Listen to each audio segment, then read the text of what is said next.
I'm Clayton Jones, and I'm National Junior Vice for the Military Order of the Purple Heart. I'm a national officer, and I served with the 1st Cav in Vietnam, 65 and 66.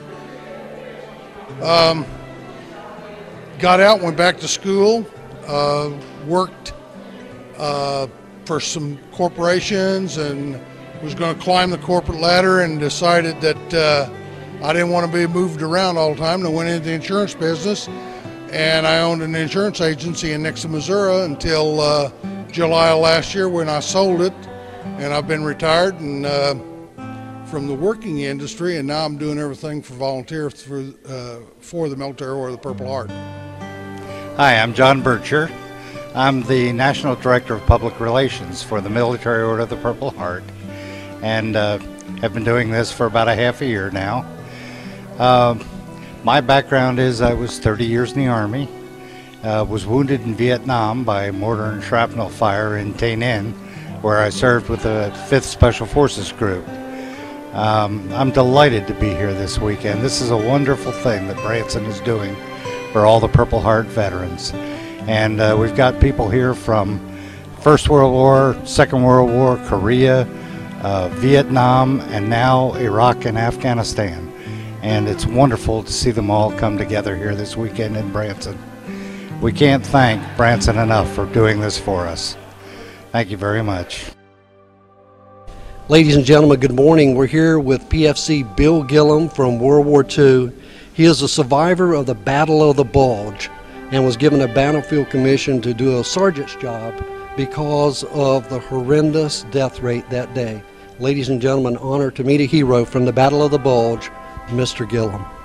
I served with the 2nd Armored Division. I served in 3 different tanks. I was loader and radio operator in the first one. Then I went to bow gunner. And the next one I was on the big gun, and I stayed on there till I was wounded. I was in a platoon leader's tank, Lieutenant Moore. He got killed the next day after I left him. So as a PFC, you actually went to a commander's tank and were in the lead tank for yes. A team of 3, 4 tanks? How many, sir? Well, we was in a platoon. A platoon tank formation?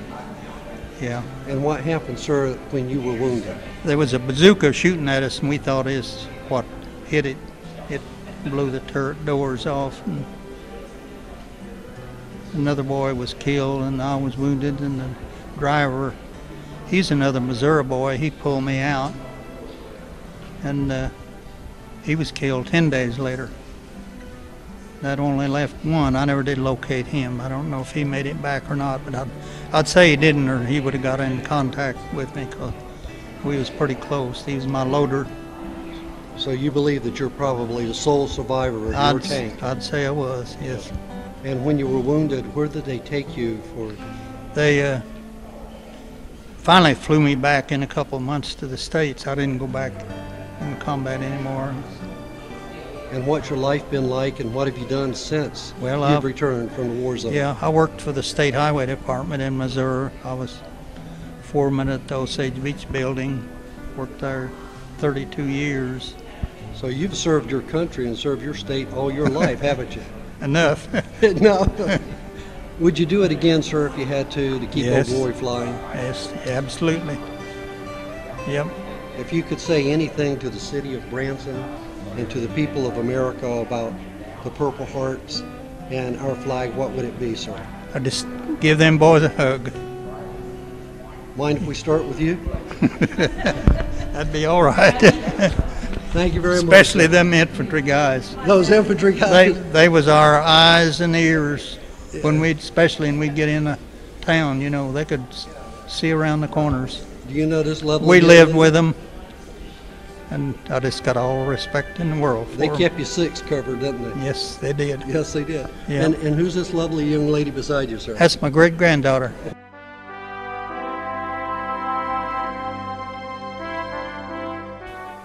My name's Dallas Witkenfeld, former 75th Airborne Ranger, Long Range Patrol, Republic of Vietnam. 2 Purple Hearts. I want to tell everybody that it's a real pleasure to be here in Branson.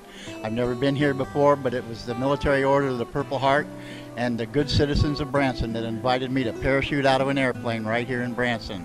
So tomorrow morning about 9 a.m. I'm going to be skydiving from over a mile high over the chateau at the lake. When I started in the military, I was with the 82nd Airborne Division, and then I went off to the 75th Airborne Rangers, and I served a year in Vietnam where I got my 2 Purple Hearts. After that, I was a drill sergeant at Fort Knox. I've been parachuting, kept one of the bad habits of the military. I've been parachuting for 40 years now, and I have over 1,000 jumps, and they call me the Purple Heart parachutist. Tomorrow I'll be flying America's largest flag parachute, 288 square feet, over the city of Branson. It's called Old Glory.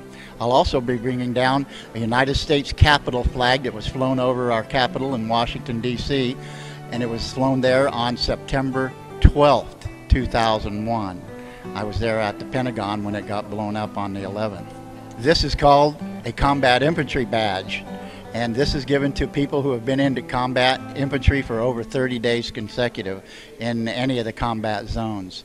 This other pin that I have here is something I'm very proud of. I'm a member of the Liberty Jump Team, and that's an international parachute team that parachutes in Normandy every year. I've parachuted in Normandy 5 times, and that's for the 63rd and 64th and 65th anniversary. I'm one of the few people that when I land my parachute in Normandy, the original band of brothers of the 101st Airborne, the ones that are still alive, they welcome me when I land on the ground.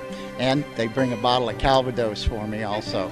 And we drink it together on the original Drop Zone D that they actually jumped on 65 years ago. So I'm proud of my wings. I want to thank everybody for inviting us to be here, especially the good people of Branson. So God bless America.